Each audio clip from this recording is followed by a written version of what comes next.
औज़ु बिल्लाहि मिनश शैतानिर रजीम। बिस्मिल्लाहिर रहमानिर रहीम। अलिफ लाम मीम। अहसिबन नासु अन युत्रकू अन यक़ूलू आमन्ना वहुम ला युफ्तनून। वलक़द फ़तन्नल्लज़ीन मिन क़ब्लिहिम फ़लयअलमन्नल्लाहुल्लज़ीन सदक़ू वलयअलमन्नल काज़िबीन।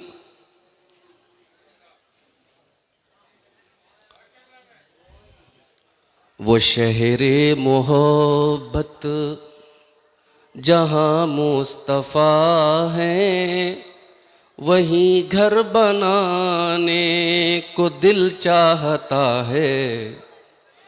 वो शहरे मोहब्बत जहाँ मुस्तफ़ा हैं, वहीं घर बनाने को दिल चाहता है।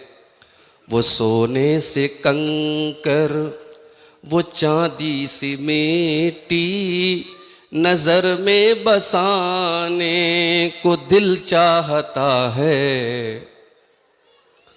जो पूछा नबी ने कि कुछ घर भी छोड़ा, तो सिद्दीक़ अकबर के होठों पे आया। वहाँ मालो दौलत कि क्या है हकीकत, जहाँ जान लुटाने को दिल चाहता है। वो शहरे मोहब्बत जहाँ मुस्तफ़ा हैं, वहीं घर बनाने को दिल चाहता है। जिहादे मोहब्बत की आवाज गूंजी, कहा हंज़ला ने ये दुल्हन से अपनी। जिहादे मोहब्बत की आवाज गूंजी, कहा हंज़ला ने ये दुल्हन से अपनी। इजाजत अगर दो तो जामे शहादत लबों से लगाने को दिल चाहता है। वो शहरे मोहब्बत जहाँ मुस्तफ़ा हैं, वहीं घर बनाने को दिल चाहता है। सितारों से ये चाँद कहता है हर दम, तुम्हें क्या पता है वो टुकड़ों का आलम। सितारों से ये चाँद कहता है हर दम, तुम्हें क्या पता है वो टुकड़ों का आलम।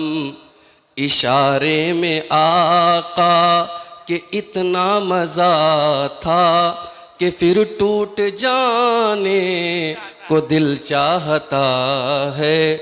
वो शहरे मोहब्बत जहाँ मुस्तफ़ा हैं, वहीं घर बनाने को दिल चाहता है। सदर मोहतरम, नाज़िम इजलास, उलमाए किराम, मुहतरम बुज़ुर्गों, नौजवान साथियों, माँओं और बहनों, प्यारे बच्चों, जामिया इस्लाहुल मोमिनीन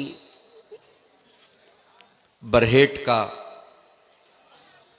ये सालाना प्रोग्राम, जो इस पूरे इलाके का सबसे शानदार प्रोग्राम होता है, और 2 दिन का ये प्रोग्राम होता है। आज इस प्रोग्राम का पहला दिन और उसकी आखिरी कड़ी के तौर पर मैं आपके सामने हाजिर हूं। मुझसे पहले हमारे अजीज दोस्त शेख अबुल कलाम सलफ़ी हफ़िज़हुल्लाह ने बड़ी बेहतरीन बातें आपके सामने रखी। उम्मत की बुराइयों, उम्मत में पाई जाने वाली कमजोरियों की तरफ उन्होंने इशारा किया। अल्लाह ताला मौसूफ की बातों पर हम सबको अमल करने की तौफीक अता फरमाए।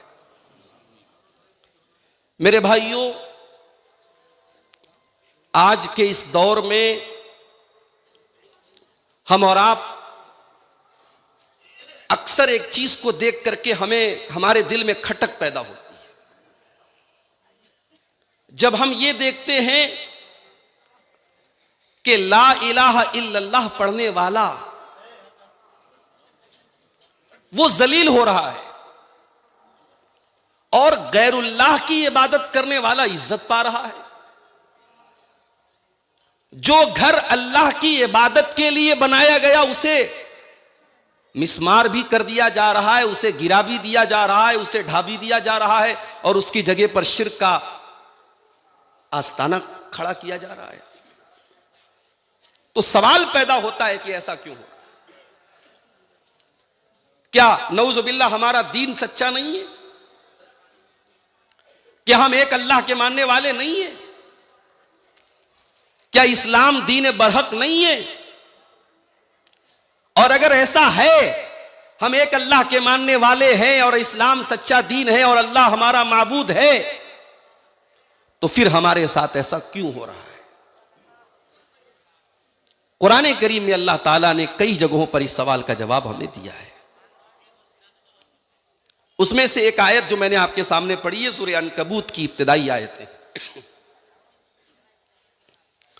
इन आयतों में अल्लाह ताला ने हमारे इस सवाल का जवाब दिया है कि ईमान का रास्ता कोई फूलों की सेज नहीं है। तुम अगर यह समझते हो कि तुम ला इलाहा इल्लल्लाह पढ़ते रहोगे और दुनिया तुम्हें माला पहनाएगी, यह पॉसिबल नहीं है। तुम अगर यह समझते हो कि तुम अल्लाह की बारगाह में सर झुकाओगे और दुनिया तुम्हें सलाम करेगी, यह नहीं हो सकता। अलिफ लाम मीम अहसिबन नासु अन युत्रकू अन यकूलू आमन्ना वहुम ला युफ्तनून। अलिफ लाम मीम, क्या लोगों ने यह समझ रखा है कि उनको यूं ही छोड़ दिया जाएगा, उनको आजमाया नहीं जाएगा, उनको फितनों में नहीं डाला जाएगा, उनको आजमाइशों में नहीं डाला जाएगा, उनको आजमाइशों की भट्टी में तपाया नहीं जाएगा? क्या लोगों ने यह समझ रखा है? वलक़द फ़तन्नल्लज़ीना मिन क़ब्लिहिम, ऐ मुसलमानों कान खोल करके सुन लो, तुमसे पहले भी हमने बहुत सारी कौमों को आजमाया था। हमने उनके ऊपर तरह तरह की मुसीबतें डाली थी, तरह तरह की आजमाइशें डाली थी। फलयअलमन्नल्लाहुल्लज़ीना सदक़ू वलयअलमन्नल काज़िबीन। ये अल्लाह का दस्तूर है, ये अल्लाह का कानून है, ये अल्लाह की सुन्नत है। वो हर दौर में अपने ईमान वाले बंदों को आजमाएगा ताकि सच्चों को अलग कर दे, झूठों को अलग कर दे, मोमिन को अलग कर दे, मुनाफिक को अलग कर दे। ईमान के रास्ते में आजमाइश तो आएगी मेरे भाई। ईमान का रास्ता कोई इतना आसान रास्ता नहीं है।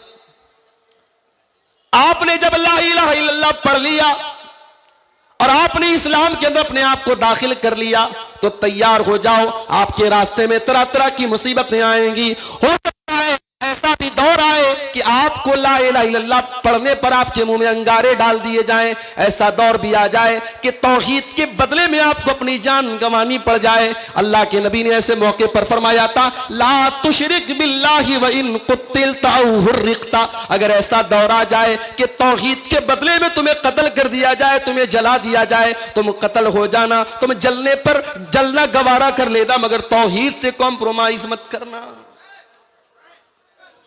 आज क्या हो रहा है?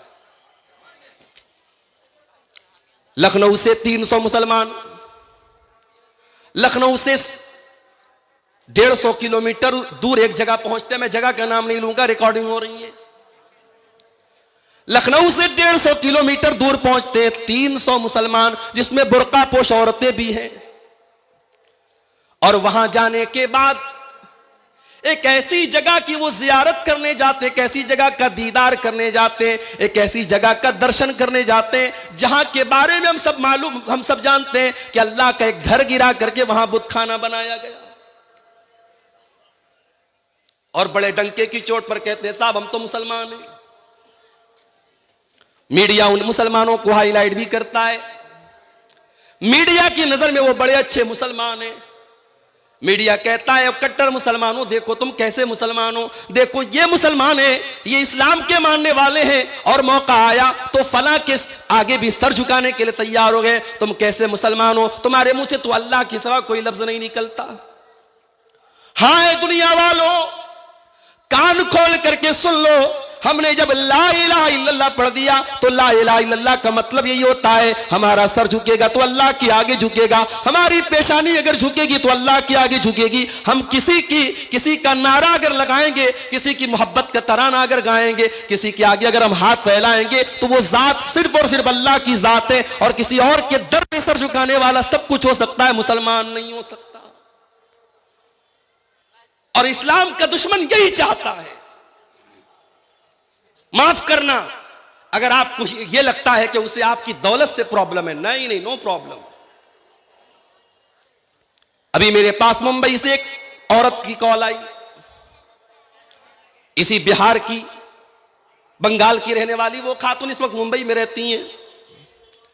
कहने लगी मौलवी साहब, शेख साहब, मेरे वालिद हाई कोर्ट के जज थे, रिटायर हुए हैं, बहुत ऊंची पोस्ट पर थे, आज मुंबई में 3 करोड़ का बंगला उन्होंने बनाया है।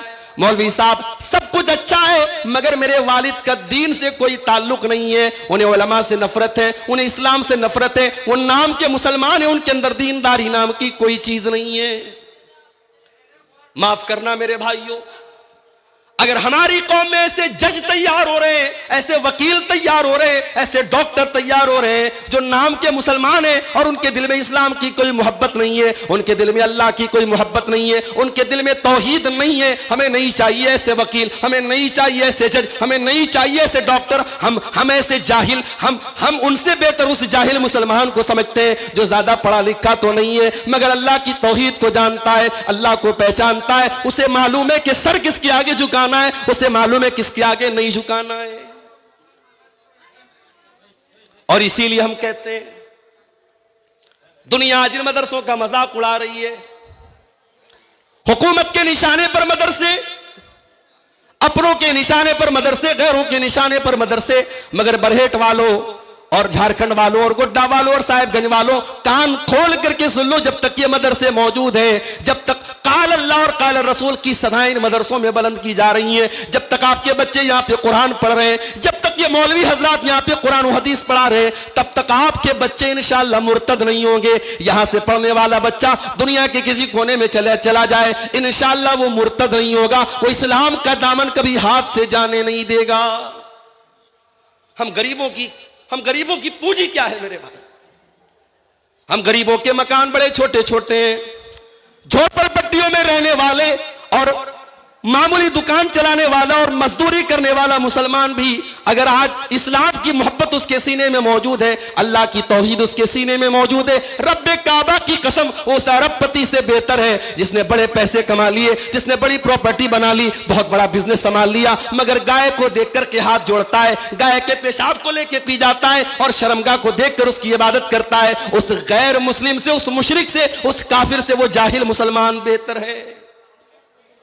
अपनी तौहीद पर नाज करो मेरे भाई।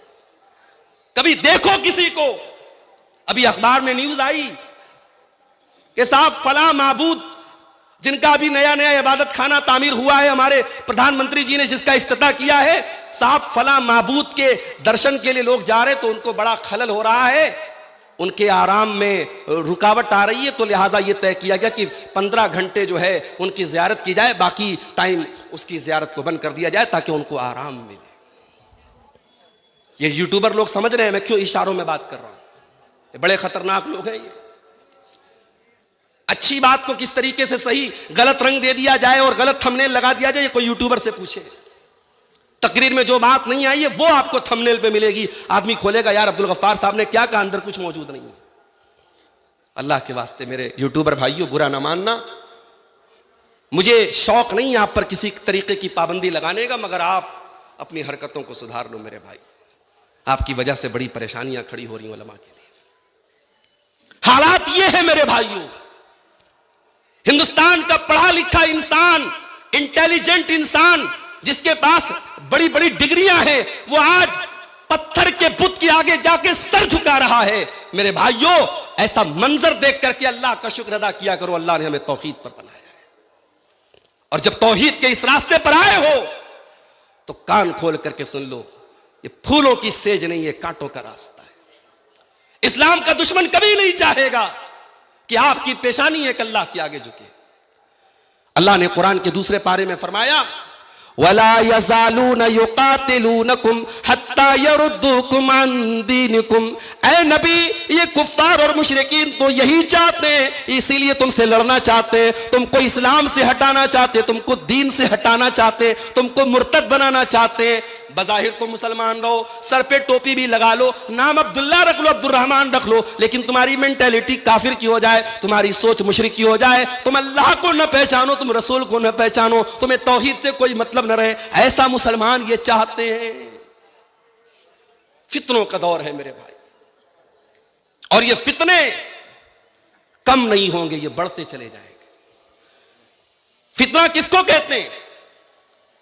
एक औरत जाती है अपने सोने का कंगन लेकर के सोनार के पास, और सोनार से कहती है कि जरा इसको देख लो, इसका वजन क्या है और इसका कितना पैसा मुझे मिलेगा। सोनार ने तराजू पे रखा, कंगन का वजन निकला 5 ग्राम। फिर सोनार ने अपनी कसौटी पर परखा कि इस सोने के कंगन के अंदर ओरिजिनल सोना कितना है। उस कसौटी पर जब उसने परखा, उसने कहा, मोहतरमा, आपके 5 ग्राम के कंगन का जो ओरिजिनल वजन है वो तो 4 ग्राम है, इसके अंदर 1 ग्राम तो मिलावट है। हमारे ईमान की, हमारे तौहीद की, हमारे दीन की मिलावट, खरे और खोटे को अलग करने के लिए अल्लाह ताला ने दुनिया में तरह तरह के फितरों को भेजा है मेरे भाइयों, ताकि ईमान में खरा क्या है खोटा क्या है अलग हो जाए। और कयामत के पहले फितने बढ़ते चले जाएंगे। अल्लाह के प्यारे नबी सल्लल्लाहु अलैहि वसल्लम एक मर्तबा मदीना की एक पहाड़ी पर चढ़ते हैं, सहाबे किराम आपके साथ हैं, बारिश का मौसम है, बारिश हो रही है और बारिश के कतरे सहाबे किराम के घरों में दाखिल हो रहे हैं। आपने फरमाया, हल तरौना मा तरा, ऐ मेरे सहाबा, क्या वो मंजर तुम देख रहे हो जो मैं देख रहा हूं? इन्नी अरल फितना कमवाकिल कतरी खिलाल बुयूतिकुम, ऐ मेरे सहाबा, मैं देख रहा हूं कि फितने तुम्हारे घरों में इस तरीके से दाखिल हो जाएंगे जैसे बारिश के कतरे तुम्हारे घरों में दाखिल हो जाते हैं। बारिश होती है, आप खिड़की बंद कर ले, दरवाजे बंद कर ले, तब भी बौछार अंदर आ जाती है। अल्लाह के नबी ने क्या मिसाल दी है कि ऐ मेरे सहाबा, फितने इस कदर आएंगे कि जिस तरीके से बारिश की बूंदें और बारिश की बौछार तुम्हारे घरों में कमरे बंद करने के बावजूद और दरवाजे बंद करने के बावजूद और खिड़की बंद करने के बावजूद आ जाती है, फितनों की चिंगारी और फितनों की बौछार तुम्हारे घरों में पहुंच जाए। मेरे भाइयों, आज की मेरी तकरीर का उन्वान यही है, मौजूदा दौर के बड़े बड़े फितने क्या हैं और इन फितनों से बचने का रास्ता क्या है। बड़ा अहम टॉपिक है। मैं जानता हूं रात का आखिरी वक्त है, बड़ा मुश्किल वक्त होता है एक मुकर्रिर के लिए रात को 1 बजे 1:30 बजे तकरीर करना। उसे तकरीर सुनाने से ज्यादा इस बात की फिक्र होती है ये नींद का टाइम है, आराम का टाइम है, लोगों को मैं क्या सुनाऊं कि वो यहां पे ठहर जाएं, थम जाएं, रुक जाएं।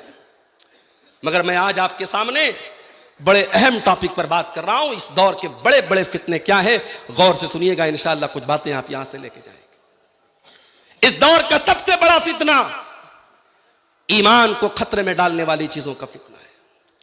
कभी गौर करना, बड़े बड़े कॉलेजों में आपका बेटा भागलपुर में पढ़ रहा है, आपकी बेटी कलकत्ता में पढ़ रही है, कुरान से दूर है, वो हदीस से दूर है, उलमा से दूर है, दीन के इल्म से दूर है, मदरसे से दूर है। आपका वो बेटा, आपकी वो बेटी, आपको लग रहा है साहब वो तो मेडिकल की तैयारी कर रहा है, वो तो इंजीनियरिंग की तैयारी कर रही है। आपके उस बेटे और बेटी के अंदर स्लो पॉइजन डाला जा रहा है इस्लाम से नफरत। आपकी बेटी कलकत्ता में 3 साल रहने के बाद जब घर आती है, उसे नकाब अच्छा नहीं लगता, उसे पर्दा अच्छा नहीं लगता, बाहर निकलने लगती है, मां कहती है बेटा नकाब में निकल, कहती है मां तू कैसी पुराने दौर की बात करती है, मैं पढ़ी लिखी लड़की हूं, मैं मेडिकल की तैयारी कर रही हूं, मैं इंजीनियरिंग की तैयारी कर रही हूं, मुझे पर्दा की क्या जरूरत है। लड़का भागलपुर में मेडिकल की तैयारी कर रहा है, मस्जिद से दूर है, उलमा से दूर है, दीन से दूर है, उसके गांव में जलसा हो रहा है, लोग कहते चल जलसे में चल, तकरीर सुन ले। कहता मुझे जलसे में जाने की कोई जरूरत नहीं, मुझे बहुत नॉलेज है। मेरे प्यारे भाइयों, एक बड़ी तादाद में हमारा नौजवान ऐसा तैयार हो रहा है जिसके दिल में न अल्लाह की मोहब्बत है, न रसूल की मोहब्बत है, न उलमा की मोहब्बत है। हाँ, वो मेडिकल का बहुत अच्छा स्टूडेंट है, वो इंजीनियरिंग का बहुत अच्छा स्टूडेंट है, वो बहुत पैसा कमा रहा है, वो दुनिया का बहुत बड़ा जानकार है, उसके पास अपनी डिग्री की बड़ी नॉलेज है, मगर दीन की उसके पास कोई नॉलेज नहीं है। और ऐसे ही लोगों के बारे में अल्लाह कुरान में कहता है, यालमून ज़ाहिरम मिनल हयातिद दुनिया व हुम अनिल आखिरति हुम गाफिलून। हो लोगों, तुम्हें दुनिया की तो बहुत नॉलेज है, बहुत जानकारी है, मगर दीन के मामले में तुम बिल्कुल लापता हो। इस आयत की तफसीर में इमाम सुफियान सौरी कहते हैं, ओ लोगों, बाज लोग इतने अक्लमंद होते हैं, इतने जीनियस होते हैं, अगर वो सोने के सिक्के को अपने उंगली के नाखून पर रख ले तो अपनी उंगली के नाखून पर रख करके वो सोने के सिक्के का वजन बता देंगे। वमा काना युसिन व युसल्ली रकातैन, लेकिन 2 रकात नमाज पढ़ने का उसको तरीका नहीं आता है। मैं दावे के साथ कहता हूं, मैं चैलेंज के साथ कहता हूं, आज कितने नौजवान लड़के आपको मिल जाएंगे, कितनी नौजवान लड़कियां आपको मिल जाएंगी, बड़ी पढ़ी लिखी है, बड़ी काबिल है, लेकिन 2 रकात नमाज का तरीका पूछ लो, नहीं बता पाएंगे। ऐसी नॉलेज किस काम की मेरे भाई? माफ करना, किसी को अगर यह लगता है अब्दुल गफ्फार साहब हायर एजुकेशन के खिलाफ हैं, आला तालीम के खिलाफ हैं, मेडिकल की तालीम के खिलाफ हैं, इंजीनियरिंग की तालीम के खिलाफ हैं, वल्लाह आपने मेरी बात का मतलब नहीं समझा। मेरा तो खुद इरादा है, अल्लाह ने तौफीक दी, अपनी एक बेटी को इंशाअल्लाह डॉक्टर बनाऊंगा, अगर अल्लाह ने उसके मुकद्दर में लिखा होगा। मैं आला तालीम के खिलाफ नहीं, मगर मैं ये चाहता हूं कि मेरी कौम का बेटा कल जब डॉक्टर बनकर के आए तो एक मुसलमान डॉक्टर बनकर के आए। उसका मकसद सिर्फ मरीजों की जेब से पैसा निकालना ना हो। वो जब मरीज का इलाज करे तो मरीज को दवा देते वक्त कहे कि भाई देखो, मैं डॉक्टर हूं, मैं तुम्हें दवा दे रहा हूं, मगर शिफा देने वाला अल्लाह है, उससे लौ लगाना, उससे दुआ करना, और साथ में दवा खाना, तुम्हें आराम मिल जाएगा इंशाअल्लाह। मैं चाहता हूं मेरी कौम का बेटा आईपीएस ऑफिसर बने, पुलिस का ऑफिसर बने, और जब नमाज का टाइम आए मस्जिद के बाहर पुलिस के ऑफिसर की जीप खड़ी हो और वो नमाज पढ़ रहा हो, और दुनिया देखे कि हां, ऐसे भी पुलिस ऑफिसर होते जो अल्लाह से डरने वाले होते हैं।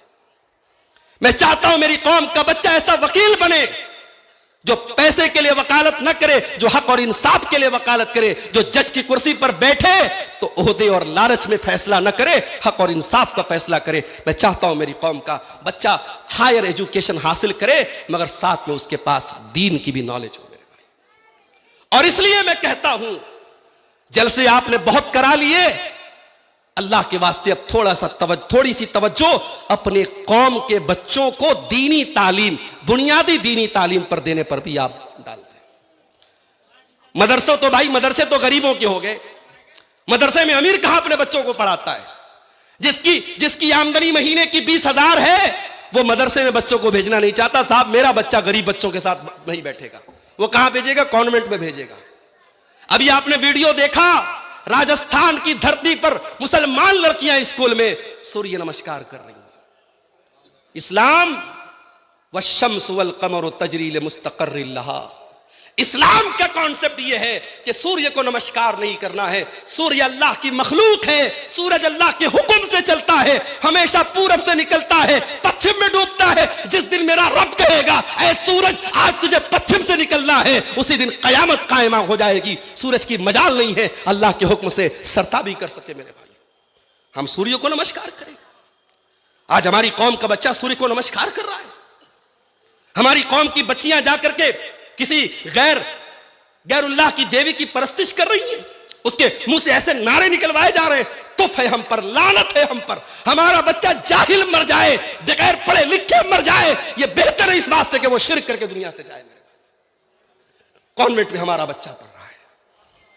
25 दिसंबर की तारीख आती है, क्रिसमस का त्यौहार आता है, कॉन्वेंट में हमारे बच्चों को सिखाया जाता है, सांता क्लोज आता है, बच्चों को चॉकलेट देता है। बच्चे के दिमाग में फिट किया जा रहा है, आज चॉकलेट मिल रही है। क्यों मिल रही है भाई? आज क्रिसमस है। ये क्रिसमस क्या है? आज गॉड को बेटा पैदा हुआ है।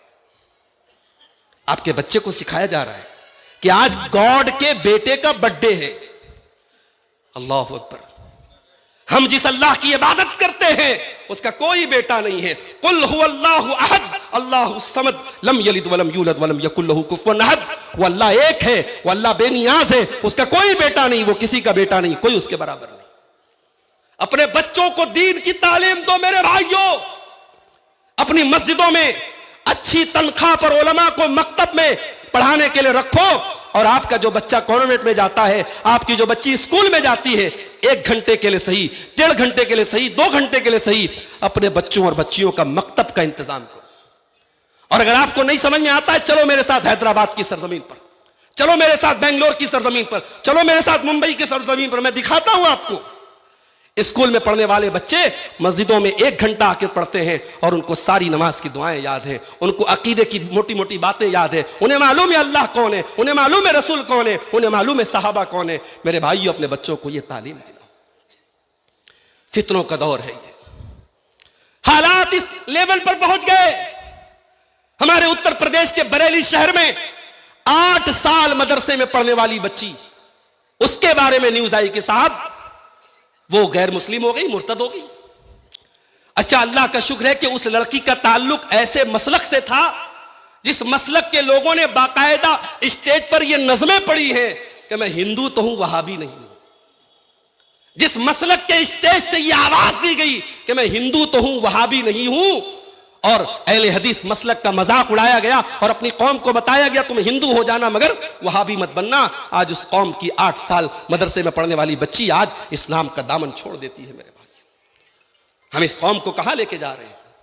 अभी आपने वो वीडियो भी देखा होगा फेसबुक पर, एक मुसलमान को दूसरे मुसलमान लोग पकड़ते और कहते बोल आला हजरत जिंदाबाद, बोल वहाबी मुर्दाबाद, बोल फला काफिर। उस मुसलमान को दूसरे मुसलमान लोग पकड़ करके उससे ये नारे लगवाते हैं। अगर यही इस्लाम है तो जब हमारे मुसलमान को गैर मुस्लिम पकड़ करके अपने मजहब का नारा लगवाता है और उसकी जो है मॉब लिंचिंग करता है तो हम क्यों रोते हैं? वही काम तो अपने मुसलमान भाई के साथ हम कर रहे हैं। नफरत की ये पाठशालाएं बंद कर दो मेरे भाई। तुम्हारे नबी ने बड़े पत्थर खाए हैं मगर दिलों को जोड़ा है। तुम्हारे नबी ने बड़ी तकलीफें सही हैं मगर दिलों को जोड़ा है। तुम अपनी पेट की दुकानों की खातिर आज लोगों को तोड़ रहे हो। आज मीडिया में आप देखें, मीडिया वालों को अच्छी तरीके से पता है कि मुसलमानों में कितने सेक्ट हैं, कितने फिरके हैं, कौन वहाबी है, कौन देवबंदी है, कौन बरेलवी है, कौन शिया है, सब पता है मीडिया वालों को। मीडिया वाले भी बड़े होशियार हैं। दूसरे मसलक के उलमा को माइक लगा के उनके मुंह में माइक डाल के पूछे बताइए आपका फला मसलक के बारे में क्या कहना है, उनके बारे में क्या कहना है, उनके मुंह से उगलवाना चाहते हैं। मेरे भाइयों, इत्तेहाद पैदा करो। और आओ, जब इत्तेहाद की बात आई है, मैं कुरान की वो आयत आपके सामने पढ़ता हूं। इत्तेहाद अगर पैदा करना है, यूनिटी पैदा करना है, एकता पैदा करना है, कुरान ने तरीका बता दिया। वातसिमू बिहब्लिल्लाहि जमीया, तुम अल्लाह की रस्सी को मिलकर के थाम लो। वला तफर्रकू, और आपस में फिरकों में न बंटना, आपस में तुम इख्तिलाफ न करना, तुम फिरका बंदी न करना। तुम्हें अगर एक होना है, तुम्हें मुत्तहिद होना है तो अल्लाह की रस्सी को थाम लो। अय अल्लाह तेरी रस्सी क्या है? आओ अल्लाह के नबी से पूछते हैं, अय अल्लाह के नबी अल्लाह की रस्सी क्या है? आपने फरमाया इन्नी क़द तरक्तु फीकुम शैअैन लन तज़िल्लू बादहुमा, मैं 2 चीजें तुम्हारे बीच में छोड़ के जा रहा हूं, जब तक तुम उनको थामे रहोगे कभी गुमराह नहीं हो सकते। एक अल्लाह की किताब और एक उसके नबी की सुन्नत है। अभी आज जुमा मैंने तेतरिया में पढ़ाया, रास्ते में मडरों में रुका। एक साहब पूछने लगे, मौलवी साहब शबे बारात का रोजा रखना कैसा है? अहले हदीस पूछ रहा है कि शबे बारात का रोजा रखना कैसा है। नोट कर लो मेरी बात, शबे बारात नाम की कोई चीज ही नहीं है इस्लाम में। 15 शाबान की रात की फजीलत में, उस दिन रोजा रखने की फजीलत में कोई सही हदीस नहीं आई है। हां, शाबान का महीना, इस महीने के बारे में अल्लाह के नबी की सही हदीस है कि साल भर के जो आमाल होते हैं बंदों के, वो अल्लाह के सामने इसी महीने में पेश किए जाते हैं। इसलिए अल्लाह के नबी रमजान के बाद अगर सबसे ज्यादा किसी महीने में रोजा रखते थे तो शाबान में रखते थे। शाबान का महीना स्टार्ट हो चुका है, आप रोजा रखिए, जितना रोजा रख सकते हैं रखिए। हां, अगर आप 1 तारीख से लेकर 15 तारीख तक आपने रोजा नहीं रखा है तो 15 के बाद मत रखिए, क्योंकि 15 के बाद आप रखेंगे तो रमजान के रोजे पर असर पड़ेगा। हां, अगर आप शुरू से रखते चले आए तो पूरे शाबान में आप रख सकते हैं, कोई हर्ज की बात नहीं। लेकिन खास तौर से 15 शाबान का रोजा रखना यह सही नहीं है। इख्तिलाफ अगर हो रहा है उसको आप कुरान और हदीस से दूर कीजिए। रजब का महीना गुजरा, 27 रजब की तारीख आई, बहुत सारे लोग 27 रजब को एक नमाज पढ़ते हैं साहब, सलाते अल्फिया, 1000 रकात नमाज, रोजा रखते हैं, कहते हैं उस दिन रोजा रखने से गुनाह माफ हो जाते हैं। हमारे उलमा बैठे, पूछो इनसे, मेराज का वाकया आया पेश अल्लाह के नबी के साथ, लेकिन कौन से महीने में आया, कौन सी तारीख में आया, कोई कंफर्मेशन नहीं मिलता है, कोई तारीख नहीं मिलती है। सीरत की किताबें कहती है बहुत इख्तिलाफ है। आपने तारीख मुकर्रर कर ली। मेरे प्यारे साथियों, आज ये इख्तिलाफ भी उम्मत के लिए बहुत बड़ा फितना बन चुका है। अपने इख्तिलाफात को दूर करो और आओ अल्लाह के नबी की सुप्रीम कोर्ट में लेकर के आ जाओ। ये वो सुप्रीम कोर्ट है जिसके डिसीजन को ठुकराने वाला मोमिन ही नहीं रह जाएगा। अल्लाह कुरान में फरमाता है, फला वरब्बिका ला युमिनूना हत्ता युहक्किमूका फीमा शजर बैनहुम सुम्मा ला यजिदू फी अनफुसिहिम हरजम मिम्मा क़ज़ैता व युसल्लिमू तस्लीमा। ऐ नबी, आपके रब की कसम, ये लोग उस वक्त तक मोमिन नहीं हो सकते जब तक अपने सारे इख्तिलाफात में ऐ नबी आपको अपना जज न बना ले, आपको अपना फैसल न बना ले और आपकी बात को तस्लीम न कर ले। मुसलमान की शान तो यही होनी चाहिए। मुसलमान ये पूछता है कि साहब रफुल यदैन अल्लाह के नबी अपनी जिंदगी की आखिरी सांस तक करते थे कि नहीं करते थे, मुझे दलील ला के दो। मुसलमान ये सवाल नहीं करता है। मुसलमान बस एक सवाल करता है, नबी रफुल यदैन करते थे कि नहीं करते थे? करते थे, हदीस से साबित है, बस बात खलास, मैं भी करूंगा। मुसलमान के सामने जब हदीस पढ़ी जाए, नबी ने ऐसी नमाज पढ़ी, नबी ने ऐसा किया, मुसलमान का सर झुक जाना चाहिए मेरे प्यारे साथियों। उसके बाद फिर बहस नहीं करना चाहिए। यही मुसलमान की शान है और इसी तरीके पर अमल करके हम इख्तिलाफात को खत्म कर सकते हैं। इस दौर का बहुत बड़ा फितना शहवतों का फितना बन चुका है। मौलाना मेराज सलफी की तकरीर आपने सुनी। आज औरतों का क्या हाल है, घर से बगैर पर्दे के जवान लड़की निकल रही है। बड़ी अजीब बात है, 60 साल वाली 70 साल वाली नकाब में निकल रही है और 20 साल वाली बगैर पर्दे के निकल रही है। और माफ करना मेरे भाइयों, आपके यहां के जलसों में जो बहुत सारी चीजें शरीयत के खिलाफ हो रही है, उसमें से ये भी हो रही है। जलसा क्या है साहब? त्योहार है। पूरे गांव की लड़कियां मेकअप करके सज सवर करके जलसे में आ रही हैं और जितनी औरतें जलसे में उससे कहीं ज्यादा रास्ते में हैं। और रास्ते में जवान लड़कियां भी जा रही हैं, जवान लड़के भी जा रहे हैं। और जवान लड़के कभी बाइक के जरिए, कभी साइकिल के जरिए, कभी अपनी आवाजों के जरिए उनको अपने हुनर दिखा रहे हैं। माफ करना मेरे भाइयों, ये बेहयाई है और इस्लाम बेहयाई का दीन नहीं है। आप जलसे में आए हैं, जलसा बड़ी पाक जगह है, यहां कुरान और सुन्नत की बातों को सुनने के लिए आए हैं। आप अपनी बेटियों को पर्दे में भेजिए और जब औरतें लड़कियां यहां आ जाएं, अपने पिंडाल में जाएं, बाजारों और सड़कों पे लाइन न लगाएं और नौजवान लड़के भी पिंडाल में आकर तकरीर सुने। और अगर नहीं सुन सकते, जाके अपने घर बैठे। ये सड़कों पर आवारा गर्दी करना ये जलसों के मकसद के खिलाफ है मेरे भाई। शहवतों का फितना है, बेहयाई का फितना है। आज हमारी मुसलमान लड़कियों की जब शादियां होती हैं, आप देखें शादियों में किस तरीके के ड्रेस पहने जा रहे हैं। साड़ी, लहंगा और ऐसे सूट और ऐसे फ्रॉक जिसमें पूरी आस्तीन नजर आ रही है, पूरा पूरा पेट नजर आ रहा है, पूरी पीठ नजर आ रही है। और ऐसा कपड़ा भागलपुर की मार्केट से, कलकत्ता की मार्केट से, महगामा की मार्केट से, पाकुड़ की मार्केट से भाई अपनी बहन को लाके दे रहा है, शौहर अपनी बीवी को लाके दे रहा है। ऐ मेरे भाई, तू कैसा भाई है? तू अपनी बहन को ऐसा बेगैरती का लिबास पहना रहा है। तू कैसा शौहर है? तू अपनी बीवी को ऐसा लिबास पहना रहा है। अकबर इलाहाबादी ने बड़ी सच्ची बात कही थी कि बेपर्दा नजर आई कल जो चंद बीवियां, बेपर्दा नजर आई कल जो चंद बीवियां। अकबर जमीन में गैरत कौमी से गड़ गया, पूछा जो उनसे आपका पर्दा वो क्या हुआ?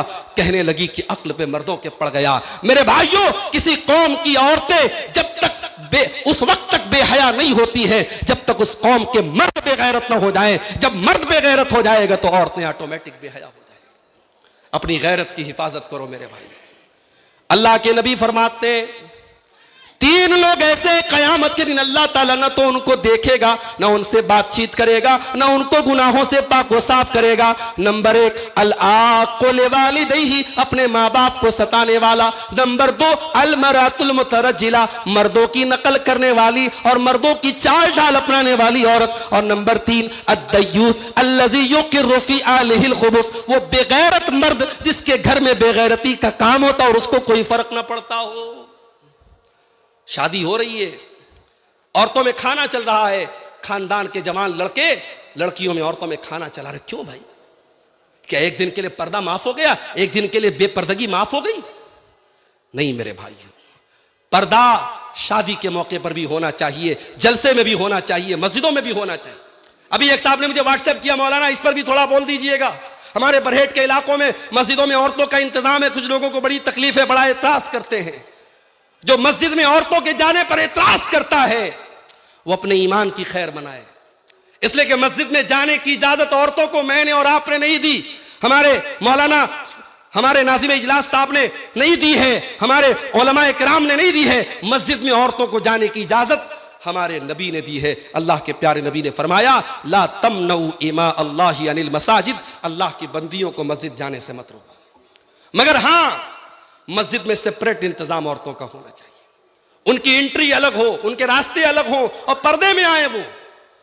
और खास तौर से मैं अभी आज मैंने तेतरिया में जुमा पढ़ाया, वहां भी मैंने ये बात कही कि हमारे इस अंसारी बिरादरी के की जो मस्जिदें हैं पूरे इस प्रखंड में, पूरे इस इलाके में, साहेबगंज से लेकर गुड्डा तक, मैं एक चीज देखता हूं, जुमा की नमाज में औरतों का इंतजाम नहीं। बड़ी मस्जिद है माशाअल्लाह, 2 मंजिला मस्जिद है, औरतों का इंतजाम नहीं। क्यों नहीं है मेरे भाई? अगर आप ये समझते हैं कि बरहेट के जलसे में औरतों का इंतजाम हमने करा लिया और औरतों ने दीन सीख लिया, हमने नीमा में और हमने लालमटिया में और हमने फला फला इलाकों में जलसे कर लिए और औरतों का इंतजाम कर दिया और वहां औरतें आ गई और दीन सीख लिया, गलत सोच है आपकी। एक रात के जलसे से औरतें दीन नहीं सीखेंगी। हर मस्जिद में जहां जुमा की नमाज होती है, आप औरतों का इंतजाम रखिए, सेपरेट इंतजाम, अलग इंतजाम, और वहां अपने घर की औरतों को जुमा में लेके जाइए। और मैं दावे के साथ कहता हूं, साल के 52 जुमा के खुतबे अगर आपके घर की माओ बहनों ने और बेटियों ने उसमें शिरकत की और 52 आधा घंटे के जुमा के खुतबे उन्होंने सुने, दीन की बहुत सारी नॉलेज लेकर के वो घर जाएंगी और इंशाअल्लाह बहुत सारी बुराइयों से वो बचने लगेंगी। मेरे आज आपको हैरत होगी, कितनी औरतों को नमाज का सही तरीका नहीं आता, वजू का तरीका नहीं मालूम, गुस्ल का तरीका नहीं मालूम, हैज और निफास के जरूरी मसाइल नहीं मालूम। जो मदरसे में पढ़ी लड़की है, आलिमा है, उसकी बात मैं नहीं कर रहा हूं, आम औरतों की बात कर रहा हूं। अपनी औरतों को दीन सिखाओ मेरे भाई। नबी अकरम के दौर में अंसार की औरतें आती थीं और बड़े प्राइवेट मसाइल भी अल्लाह के नबी से पूछ लेती थीं। अम्मा आयशा ने एक मर्तबा बड़ी हैरत का इजहार करते हुए फरमाया, नेमन निसाउ निसाउल अंसार, अंसार की औरतें तो बड़ी बेहतरीन औरतें हैं, ला यमनउहुन्नल हयाउ अन यतफक्कहन फिद्दीन, वो दीन सीखने के मामले में शर्माती नहीं है। अपनी औरतों को दीन सिखाओ मेरे भाई, ऐसा दीनदार बनाओ अपनी बेटियों को कि तुमको मसला पूछना पड़े तो अपनी बेटी से पूछो। हजरत अबू बकर सिद्दीक को देखो, आखिरी टाइम है, इंतकाल का टाइम है, उनकी बेटी हजरत आयशा उनसे मिलने के लिए आती है, बाप का आखिरी टाइम है और अबू बकर सिद्दीक अपनी बेटी से सवाल करते हैं, ऐ मेरी बच्ची, अल्लाह के नबी के कफन में कितने कपड़े थे? अबू बकर सिद्दीक कौन है? नबी के यार गार हैं, नबी के सबसे खास सहाबी है, मगर कफन कितना था अल्लाह के नबी का? ये तो जाहिर है कि अल्लाह के नबी के घर वाले ज्यादा बेहतर बता पाएंगे। पूछा, बेटी अल्लाह के नबी के कफन में कितने कपड़े थे? हजरत आयशा ने कहा, अब्बा जान, अल्लाह के नबी के कफन में 3 कपड़े थे, 3 सूती चादरें थी, प्लेन चादरें थी।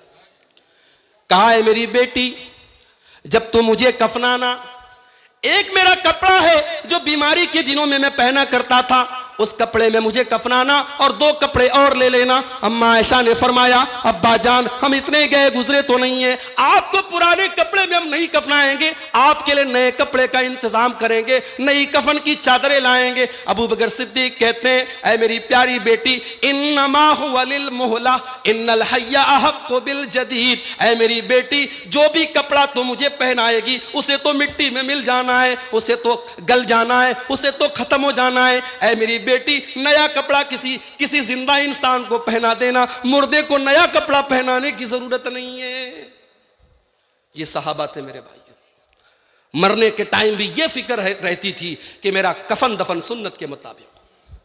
आज कितने मुसलमान हैं मरने के बाद उनके घर में तीजा हो रहा है, 10वां हो रहा है, बरसी हो रही है, 40वां हो रहा है, कुरान खानी हो रही है, कितने काम बिदअत के हो रहे हैं, शरीयत के खिलाफ हो रहे हैं। खबरदार, अगर आपको यह लगता है आपके मरने के बाद आपके घर में कोई बिदअत होगी, आप वसीयत करके जाइए, अपने घर वालों से कह के जाइए, अपने बेटों से कह के जाइए, मेरे जनाजे की नमाज सुन्नत के मुताबिक पढ़ाई जाए, मुझे दफनाया जाए सुन्नत के मुताबिक, मुझे कफनाया जाए सुन्नत के मुताबिक। आप वसीयत करके जाइए मेरे भाई। तो आज फितनों का दौर है मेरे भाई, और फितने ऐसे फितने पैदा हो रहे हैं। अल्लाह के नबी फरमाते बादिरू बिला माली फितनन, ऐसा दौर आने वाला है, फितनों का ऐसा दौर आने वाला है, युस्बिहुर रजुल मुमिनन व युमसी काफिरा, सुबह कोई इंसान मोमिन होगा और शाम होते होते काफिर हो जाएगा, शाम को मोमिन होगा और सुबह होते होते काफिर हो जाएगा। उस वक्त के आने के पहले तुम नेकी के कामों में जल्दी कर लो, जल्दी कर लो मेरे भाई। अब इंतजार में मत रहो कि मौलाना मुर्तजा साहब तकरीर करेंगे नमाज पर तब हम नमाज की पाबंदी करेंगे, अब्दुल गफ्फार साहब जब नमाज पर बोलेंगे तब हम नमाज की पाबंदी करेंगे। अब इंतजार मत करो मेरे भाई, कब किसकी मौत का कौन सा बहाना आ जाए, कब किसकी मौत का परवाना आ जाए, कौन सी बीमारी कब किसको आ जाए, हम नहीं बता सकते। आज तो वो दौर हो गया मेरे भाई। मेरे उस्ताद मोहतरम बनारस के जामिया सल्फिया के हमारे उस्ताद मौलाना उबैदुल्लाह तैयब साहब, 20 फरवरी को मैसेज आया कि मौलाना की तबीयत बहुत खराब है, दुआ करें। 21 को मैसेज आया बहुत हालत सीरियस है, दुआ करें। 22 को मैसेज आया इंतकाल हो गया। मेरे भाइयों, आज बीमारी की खबर आती है, सुबह को शाम को इंतकाल की खबर आ जाती है। इंतजार मत करो। अगर अल्लाह ने दौलत दी है और आप सेहतमंद हैं, इंतजार मत करो 60 साल के हो जाएंगे तब हज कर लेना। जाओ जल्दी से हज का फॉर्म भरो, हज कर लो, उम्रा का फॉर्मेलिटी पूरी करो और उम्रा कर लो। नमाज नहीं पढ़ते हो तो नमाज पढ़ो। और माफ करना, अगर अल्लाह ने आपको बिजनेसमैन बनाया है, दौलत वाला बनाया है, 4 पैसे सुकून से आ रहे हैं और आपकी जिंदगी में नमाज का टाइम नहीं है, तो कभी गौर करना मेरी बात पर। ये जो तुम पैसा कमा रहे हो नमाजों को छोड़ के, कहीं ये माल, ये दौलत तुम्हारे लिए फितना ना बन जाए। ये फितना बन जाएगा, ये माल तुम्हारे लिए अजाब बन जाएगा मेरे भाई। और जब माल अजाब बन जाएगा तो अल्लाह के प्यारे नबी फरमाते हैं, इंसान इतना लालची हो जाता है माल कमाने के चक्कर में, लौ कान लिब्ने आदम वादियान मिन ज़हबिन लब्तगा सालिसन, अगर आदम के बेटे के पास सोने के 2 पहाड़ भी आ जाएं तब भी वो तीसरे की तमन्ना करेगा मेरे भाई। माल आज फितना बन चुका है। आज हमारा नौजवान लॉटरी के जरिए अमीर बनना चाहता है, जुआ के जरिए रातों रात अमीर बनना चाहता है। हमारा नौजवान सट्टाबाजी में हिस्सा ले रहा है। ऑनलाइन बहुत सारे फालतू किस्म के जुआ वाले ऐप आ रहे, उन ऐप्स के जरिए पैसा कमा रहा है। अल्लाह के वास्ते हलाल तरीके से पैसा कमाओ, ये हराम तरीके छोड़ दो। अगर इनके जरिए तुम लखपति बन भी गए, करोड़पति बन भी गए, वो दौलत काम आने वाली नहीं है। एक दिन वो दौलत तुम्हारे लिए बर्बादी का सबब बनेगी मेरे भाई। हलाल तरीके से पैसा कमाओ। अल्लाह के नबी फरमाते याती अलन्नासी ज़मानुन ला युबालिल मर्उ मिन ऐना खज़ल माल, वो जमाना भी लोगों पर आने वाला है जब इंसान परवाह नहीं करेगा माल किस तरीके से कमा रहा है, हलाल तरीके से कमा रहा है या हराम तरीके से कमा रहा है। ये माल किस तरीके से हम कमा रहे, इसका भी हिसाब अल्लाह ताला क्या देना है। अल्लाह के प्यारे नबी सल्लल्लाहु अलैहि वसल्लम फरमाते हैं ला तज़ूलु कदमा इब्ने आदम मिन इंदि रब्बिही यौमल क़ियामा, इंसान क़यामत के दिन हिल नहीं सकता जब तक 5 सवालों का जवाब न दे दे। उन 5 सवालों में ये सवाल भी किया जाएगा व अन मालिही मिन ऐन इक्तसबहु व फ़ीमा अनफ़क़हु, माल तूने कहां से कमाया और कहां खर्च किया। माल कमाओ मेरे भाई। और मैं कभी कभी कहता हूं, अभी गुजरात के अहमदाबाद में मेरा प्रोग्राम था और मेरा मौजू था इस्लामी तिजारत के आदाब और उसके अहकाम। वहां मैंने ये बात कही थी, गुजरात बड़े कारोबारियों का मरकज है, मैंने वहां ये बात कही थी। मैंने कहा था हमारी कौम को कारोबारियों की भी जरूरत है। जब कारोबारियों की बात आती है, हम कहते हैं साहब मारवाड़ी बड़े कारोबारी होते हैं, गुजराती बड़े कारोबारी होते हैं, सिंधी बड़े कारोबारी होते हैं। मैंने कहा हम अपनी कौम के बारे में ये सुनना चाहते हैं कि लोग कहें मुसलमान बहुत बड़ा कारोबारी होता है, हमारी कौम बहुत अच्छा बिजनेस करती है, हमें कारोबारियों की भी जरूरत है। ये मदरसे कैसे चलेंगे, ये यतीम खाने कैसे चलेंगे, ये बनात के इदारे कैसे चलेंगे, ये तमाम इदारे और तमाम मस्जिदें कैसे चलेंगी, ये इमामों की तनख्वाहें कैसे दी जाएंगी। हमारी कौम को करोड़पतियों की भी जरूरत है मेरे भाई, मगर जितने भी करोड़पति बन जाओ, कुरान की एक आयत याद रखो मेरे भाई। अल्लाह फरमाता है, या अय्युहल्लदीना आमनु ला तुल्हिकुम अमवालुकुम वला औलादुकुम अन जिक्रिल्लाह। ऐ ईमान वालो, तुम्हारे पास जितना भी माल आ जाए, जितने भी बेटे और औलाद तुमको हो जाए, तुम्हारा माल तुमको कहीं अल्लाह के जिक्र से गाफिल न कर दे, कहीं अपनी औलाद के चक्कर में तुम अल्लाह को भूल न जाना। ऐ ईमान वालो, माल के चक्कर में अल्लाह को फरामोश न कर देना और औलाद के चक्कर में अल्लाह को फरामोश न कर देना। कुरान के 18वें पारे में अल्लाह फरमाता है, रिजालुल्लाह तुल्हीहिम तिजारतुन वला बैउन अन जिक्रिल्लाह। हकीकत में अल्लाह के नेक बंदे तो वो होते हैं, ईमान वाले बंदे तो वो होते हैं, वो कारोबार भी करते हैं, वो बिजनेस भी करते हैं, वो दुकान भी चलाते हैं, लेकिन जब नमाज का टाइम आता है, हय्या अला सलाह की आवाज आती है, जब अल्लाह की तरफ बुलाने वाला मुअज्जिन उनको बुलाता है, अपने कारोबार को बंद करके वो नमाज की तरफ दौड़ जाते हैं। क्यों ऐसा करते हैं? अल्लाह फरमाता है, यखाफून यौमन ततक़ल्लबु फ़ीहिल क़ुलूब वल अबसार। मेरे उन बंदों को कयामत के दिन का डर है, उनको डर है वो अल्लाह के यहां क्या जवाब देंगे। आज हमारे नौजवान सोशल मीडिया के भी बड़े दीवाने हैं। पहले मैं प्रोग्रामों में जाता था, कभी कोई एक नौजवान सेल्फी ले लेता था, अलग बात है। अब तो साहब सेल्फी लेने की होड़ लगी है। मौलाना साहब मेरे साथ थोड़ी सी सेल्फी ले लीजिए। अब वो सेल्फी ले लिया, अब कल स्टेटस पे लगाएगा, परसों फेसबुक पे डालेगा। कितने लोगों ने लाइक किया, कितने लोगों ने मेरे स्टेटस को देखा। मेरे प्यारे नौजवान साथियों, तुम्हें लोगों के लाइक की फिक्र है, तुम्हें लोगों की इस बात की फिक्र है कितने लोगों ने तुम्हारी पोस्ट को लाइक किया, तुम्हारे स्टेटस को देखा। काश इतनी फिक्र हमको इस बात की हो जाए, कल कयामत के दिन अल्लाह ताला हमको लाइक करेगा या नहीं करेगा।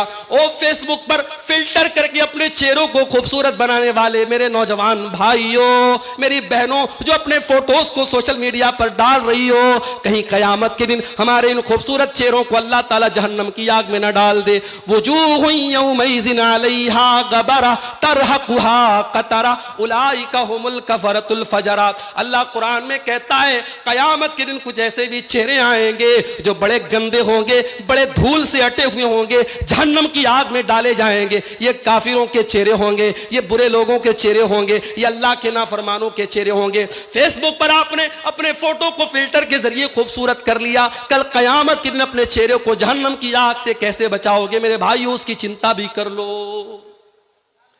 अल्लाह हमें लाइक करेगा कि नहीं करेगा।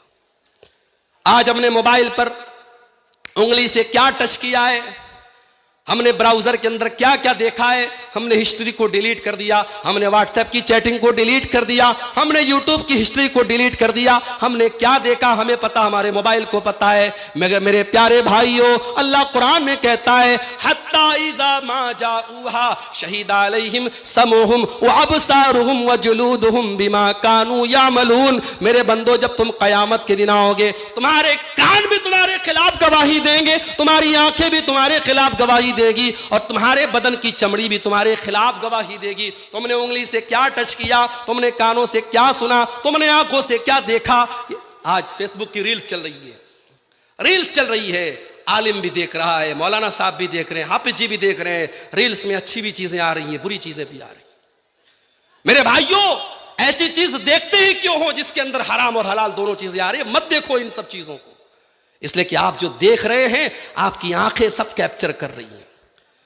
मोबाइल का कैमरा पता नहीं कितने मेगापिक्सल का है, मगर हमारी आंखों में जो अल्लाह ताला ने मेगापिक्सल रखा है, ये आंखें सब रिकॉर्ड कर रही हैं। और कुरान कहता है, कयामत के दिन ये आंखें वो सारी रिकॉर्डिंग पेश करेंगी, कान सब पेश करेगा, चमड़ी सब पेश करेगी। वक़ालू लिजुलूदिहिम लिमा शहिदतुम अलैना। और इंसान कहेगा अपनी चमड़ी से कि तू कैसे बोल रही है, मैंने क्या क्या टच किया था, तू कैसे बता रही है। अपनी चमड़ी के ऊपर हैरत करेगा कि आज मेरी उंगली कैसे बोल रही है, मेरे बदन की त्वचा कैसे बोल रही है। कालू अंतकनल्लाहुल्लज़ी अंतक कुल्ल शै। वो चमड़ी बोलेगी, वो हमारे बदन की त्वचा बोलेगी, आज अल्लाह ने हमको बोलना सिखाया और हम बताएंगे तूने कहां कहां टच किया था। 14 फरवरी की तारीख गुजरी, हमारी कौम का बच्चा, हमारी कौम की बेटियां, हमारे कौम के बेटे भी बेहयाई के इस दिन को कलकत्ता में मना रहे थे। कोई होटलों में मना रहा है, कोई पार्कों में मना रहा है, कोई रेस्टोरेंट में मना रहा है। आज इज्जत व आबरू की धज्जियों को उड़ाया जा रहा है, आज ज़िनाकारी की जा रही है, बदकारी की जा रही है। मेरे प्यारे भाइयों, जिस कमरे में आपने गलत काम किया होगा, जिस होटल के रूम में आपने ज़िनाकारी की होगी, कल क़यामत के दिन वो जगह भी गवाही देगी। इज़ा ज़ुल्ज़िलतिल अर्ज़ु ज़िलज़ालहा व अख़रजत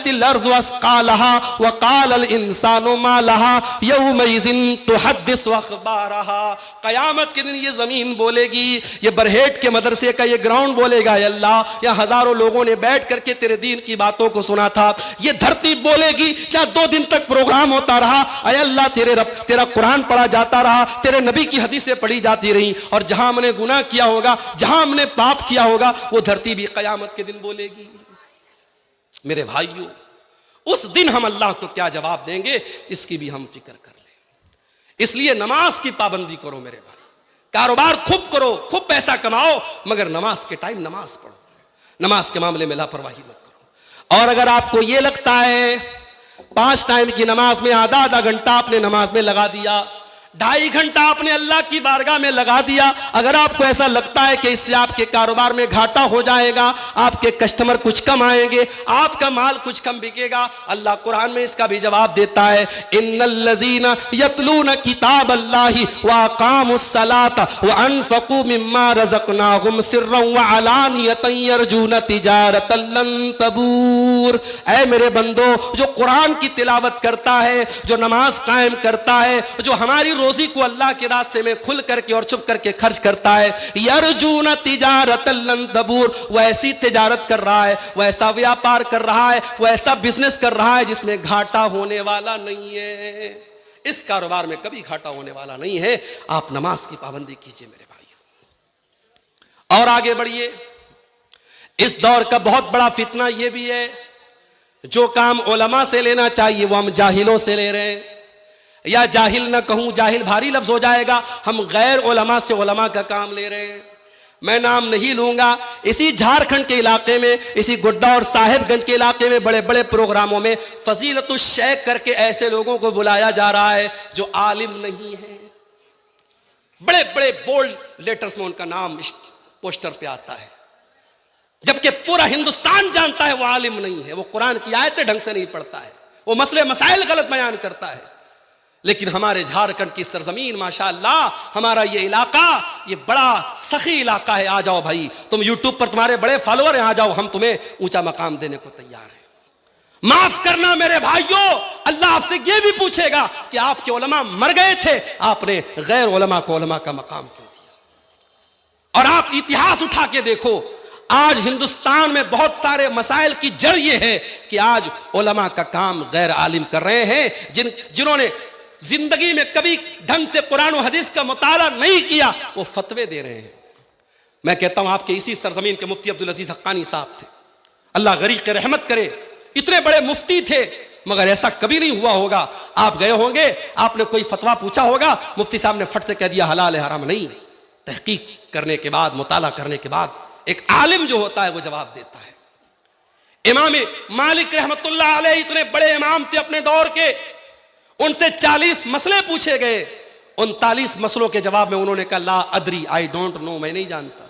39 मसलों में उन्होंने कहा मैं नहीं जानता, 40वें मसले के बारे में जवाब दिया। इतना बड़ा इमाम 39 बार कहता है ला अदरी, मैं नहीं जानता, उसके इल्म पर कोई फर्क नहीं पड़ा। यहां सूटेड बूटेड होकर के एक आदमी स्टेज पर आता है और कहता है आस्क मी, मुझसे सवाल करो, मैं तुम्हारे सवाल का जवाब दूंगा। और जो भी सवाल किया जाता है हर सवाल का वो जवाब देता है। मेरे प्यारे भाइयों, कयामत की एक निशानी ये भी अल्लाह के नबी ने बताई है कि उलमा को छोड़ करके लोग जाहिलों को अपना मुफ्ती बना लेंगे। अल्लाह के प्यारे नबी फरमाते हैं, सही बुखारी की 100 नंबर की रिवायत है, इन्नल्लाह ला यक़बिज़ुल इल्म इंतिज़ाअन यंतज़िउहु मिनल इबाद, अल्लाह ताला दुनिया से इल्म को अचानक नहीं उठाएगा, वलाकिन यक़बिज़ुल इल्म बिक़ब्ज़िल उलमा, बल्कि अल्लाह ताला दुनिया से उलमा को उठा लेगा। हत्ता इज़ा लम युबकी आलिमन, यहां तक कि जब उलमा दुनिया से चले जाएंगे, इत्तखज़न्नास रुऊसन जुहाला, लोग जाहिलों को अपना सरदार बना लेंगे और जाहिलों से फतवा पूछेंगे। फसुइलू फअफ्तौ बिगैर इल्मिन, और वो बगैर नॉलेज के, बगैर इल्म के फतवा देंगे और खुद भी गुमराह होंगे और दूसरों को भी गुमराह करेंगे। कितने लोग हैं हमारे कौम में कहते साहब हम इंजीनियर अली मिर्जा को फॉलो करते हैं। ये जो लफ्ज बोलते हैं ना, हम फॉलो करते हैं, ये बहुत बड़ी बात है। किसी को फॉलो करने का मतलब यह है आपने उसको टीचर माना, आपने उसको अपना उस्ताद माना। अरे तूने अपना उस्ताद ऐसे इंसान को माना जो नबी के सहाबा को बुरा भला कहता है। बड़े बड़े मसाइल पर बड़े बड़े जो उलमा खामोश रहते, ये इंजीनियर अली मिर्जा सहाबा किराम के दरमियान, जैसे मक्खी जो होती है ना, मक्खी कभी फूल पर नहीं बैठती है, मक्खी पाखाने पर बैठती है और पाखाने की गंदगी को वो निकालती है। इंजीनियर अली मिर्जा का काम क्या है? सहाबा के बीच में जो झगड़े हुए, जो इख्तलाफ हुए, वो कुरेद कुरेद के निकालता है और कहता है हजरत अली के दौर में ये हुआ, हजरत मुआविया के दौर में ये हुआ। हम क्या कहते हैं?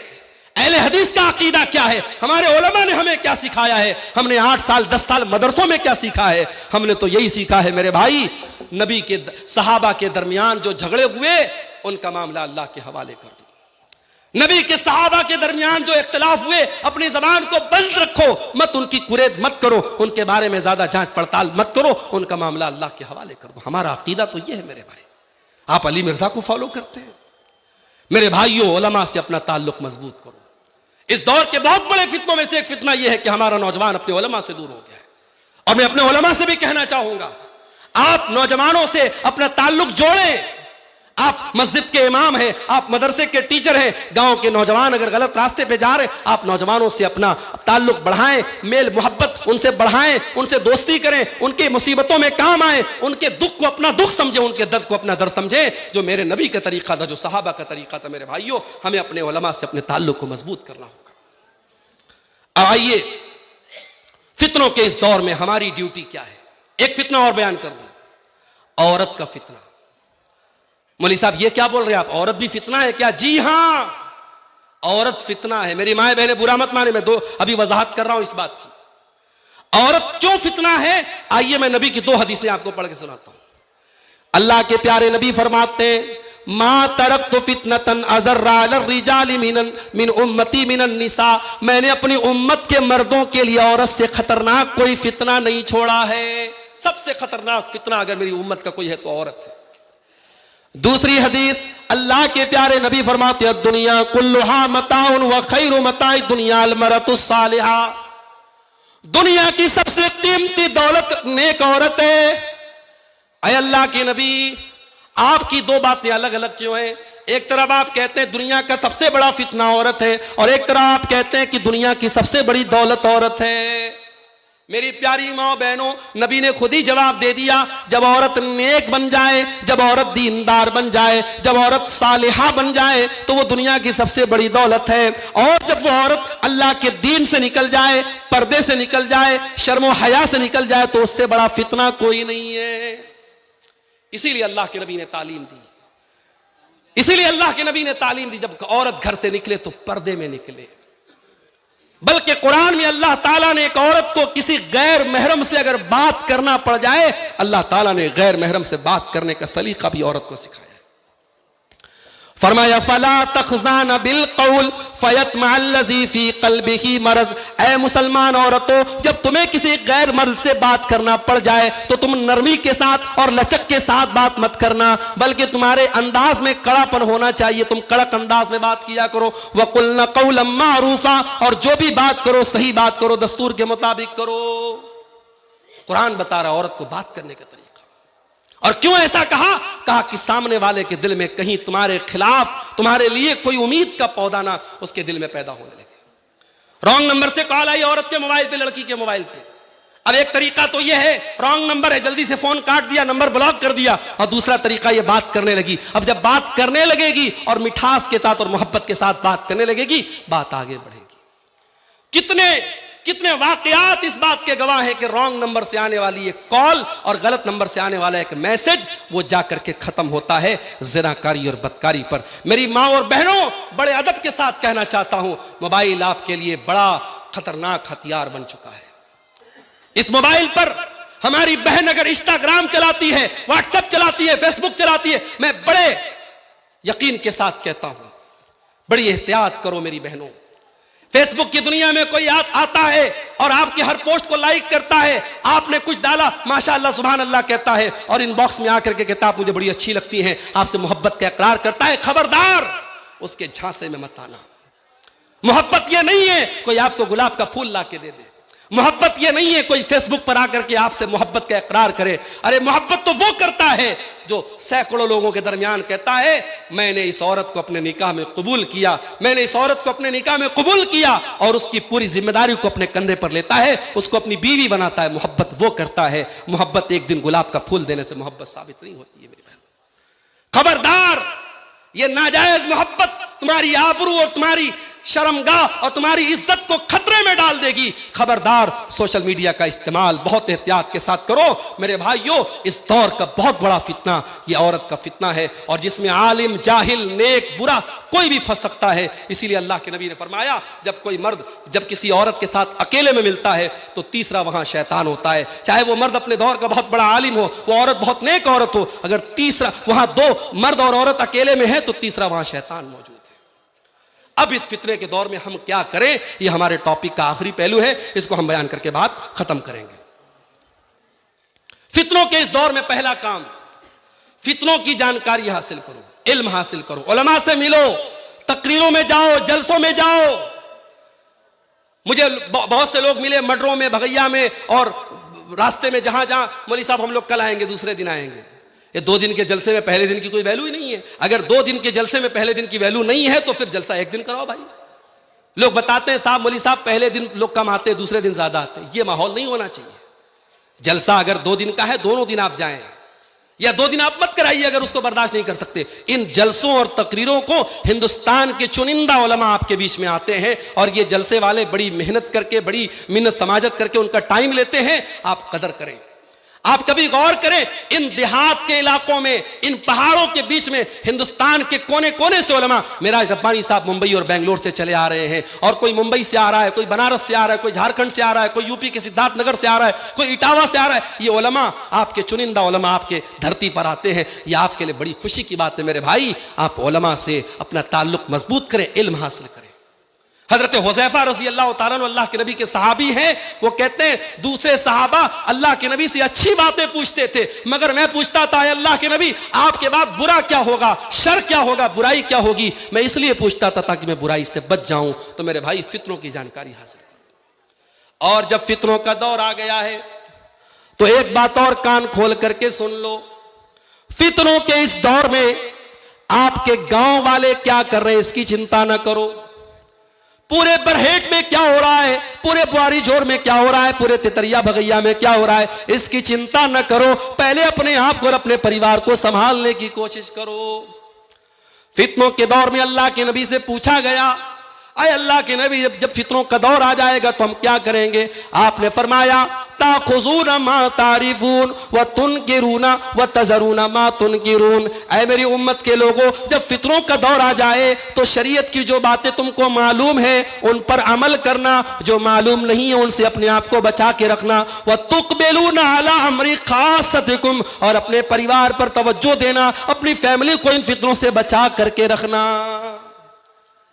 आज हमारा मसला ये है, हमें गांव भर की फिक्र है, पूरे मोहल्ले की फिक्र है, हमें अपने परिवार की फिक्र नहीं है। हमारी बेटी कहां जा रही, हमारा बेटा कहां जा रहा है, इसकी फिक्र नहीं, पूरे गांव की हमें फिक्र है।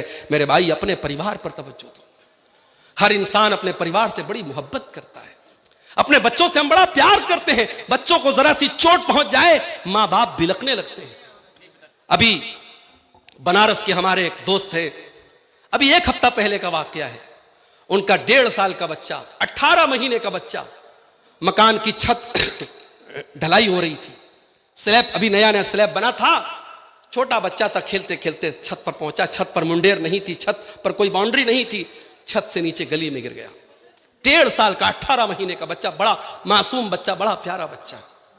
बच्चा सीरियस हो गया, बनारस के बड़े हॉस्पिटल में लेके जाया गया, 24 घंटे बच्चा चल नहीं पाया, इंतकाल हो गया। मेरे भाई, मैं उस वक्त इत्तेफाक से बाहर गया हुआ था, मुझे खबर लगी, मैंने जब अपने दोस्त को फोन किया, वो सिर्फ रो रहा है, उसकी आंखों से आंसू बह रहे, कह रहे मौलाना मेरे बच्चे की खता क्या है, मेरा बच्चा क्यों चला गया। मैंने सब्र की तलकीन की, मैंने कहा अल्लाह आपको इसका अज्र देगा, आप सब्र से काम लीजिए।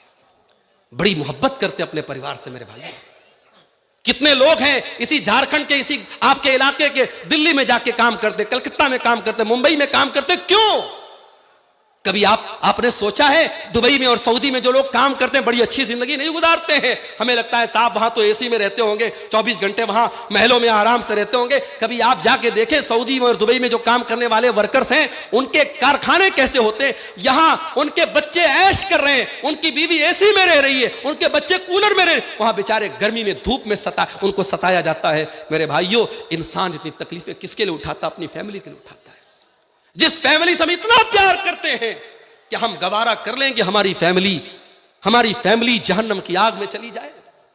जिस बाप ने 18 साल तक अपनी बच्ची को मोहब्बतों से पाला था, बचपन में उसे कुरान पढ़ाया था, उसे मदरसे में डाला था, कल जब वो 18-20 साल की जवान लड़की जब वो मुर्तद हो जाती है और बाप का घर छोड़ के किसी गैर मुस्लिम के साथ फरार हो जाती है, और अगले दिन न्यूज आती है कि अफसाना आकांक्षा बन गई और आयशा पूजा बन गई, तो सोचो उस बाप के कलेजे पर कैसी छुरियां चलती होगी, उस मां के दिल पर कैसी छुरियां चलती होंगी। मेरे भाइयों, अपनी औलाद के अकीदे की फिक्र करो, अपनी औलाद के दीन की फिक्र करो, अपनी औलाद की आखिरत की फिक्र करो।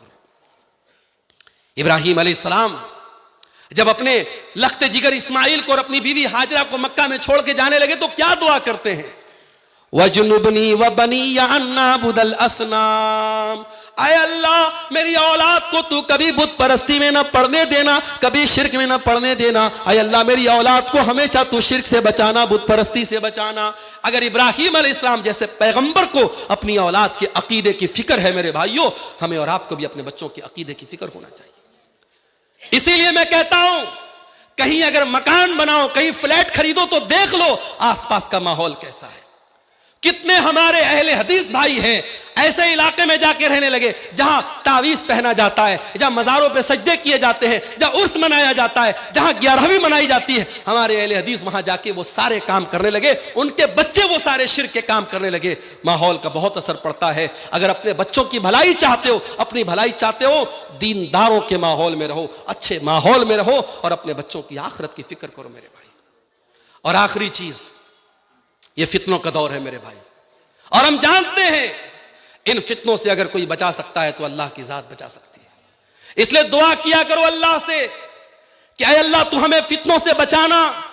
हमें इस वक्त बहुत तरीके के फितने चल रहे हैं, हमारे नौजवानों को बहकाया जा रहा है, हमारी बेटियों को गलत रास्ते पे डाला जा रहा है। ऐ अल्लाह हमारी औलाद की हिफाजत करना। मैं 2-3 दुआएं आपको सिखा देता हूं, उसको याद कर लो।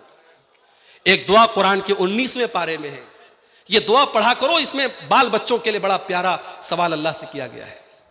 रब्बना हब लना मिन अज़वाजिना व ज़ुर्रियातिना कुर्रता आयुन। आय अल्लाह, हमारे बीवी बच्चों को हमारी आंखों की ठंडक बना दे। वजअलना लिल मुत्तकीन इमामा, और अल्लाह हमें मुत्तकियों का इमाम बना दे। एक दुआ तो ये याद कर लो। एक दुआ अल्लाह ने सूरह आल इमरान में सिखाई, रब्बना ला तुज़िग़ क़ुलूबना बअद इज़ हदैतना व हब लना मिन लदुनका रहमा इन्नका अंतल वह्हाब। आय अल्लाह, जब तूने हमको हिदायत का रास्ता दिखा दिया, इस्लाम का रास्ता बता दिया, आय अल्लाह अब गलत रास्ते पर हमको कभी न डालना, हमको हिदायत पर आने के बाद कभी गलत रास्ते पे न जाने देना, हमको हमेशा बचाना। ये 2 दुआ पढ़ा करो, ये कुरान की दुआ है। और तीसरी दुआ मैं जो सिखा रहा हूं आपको, ये अल्लाह के नबी ने हदीस में हमको बताया है। अल्लाहुम्मा सब्बित कल्बी अला दीनिक। आय अल्लाह तू दिलों का मालिक है, आय अल्लाह मेरे दिल को अपने दीन के ऊपर साबित कदम कर दे, मेरे दिल को अपने दीन पर जमा दे। अल्लाहुम्मा इन्नी अऊज़ु बिका मिनल हौरि बादल कौर। आय अल्लाह, इस्लाम पर आ जाने के बाद अब मैं गलत रास्ते पे न चला जाऊं, तो मुझे मेरी हिफाजत फरमाना, मुझे गलत रास्ते पर जाने से मुझे बचाना। इन दुआओं को मेरे भाइयों याद कर लो। ये दुआएं हमारा बहुत बड़ा सहारा है, इन दुआओं को कभी हल्के में मत लेना। और ये याद रखना, जितना अल्लाह तबारक व तआला की जात पर आपका यकीन कामिल होगा, उतना अल्लाह ताला इन फितनों से आपको बचाएगा। मेरे प्यारे भाइयों, अल्लाह से दुआ कीजिए रब्बुल आलमीन हमको हर किस्म के फितनों से महफूज रखे। परवरदिगार हमारे बीवी बच्चों को इन तमाम फितनों से जिनका मैंने जिक्र किया, चाहे वो माल का फितना हो, चाहे वो शहवतों का फितना हो, चाहे वो इर्तिदाद का फितना हो, अल्लाह हमारे परिवार की हिफाजत फरमाए। अल्लाह आज के इस प्रोग्राम में जो भाई बहन हमारे आए हैं, अल्लाह ताला सबको कहने सुनने से ज़्यादा अमल करने की तौफीक अता फरमाए। कल का दिन भी इंशाअल्लाह बड़ा अहम है और हमारी जमात के बड़े उलमा कल भी मौजूद रहेंगे। आप हजरात कल भी प्रोग्राम में ज़रूर शिरकत करें। अल्लाह ताला हमारे इन दोनों दिनों की हाज़िरी को कबूल फरमाए। अल्लाह ताला हमें दुनिया और आखिरत की कामयाबी नवाज़े, आमीन। रब्बना तक़ब्बल मिन्ना इन्नका अंतस समीउल अलीम व तुब अलैना इन्नका अंतत तव्वाबुर रहीम। व सल्लल्लाहु तआला अला नबीना मुहम्मद व अला आलिहि व सहबिहि अजमईन।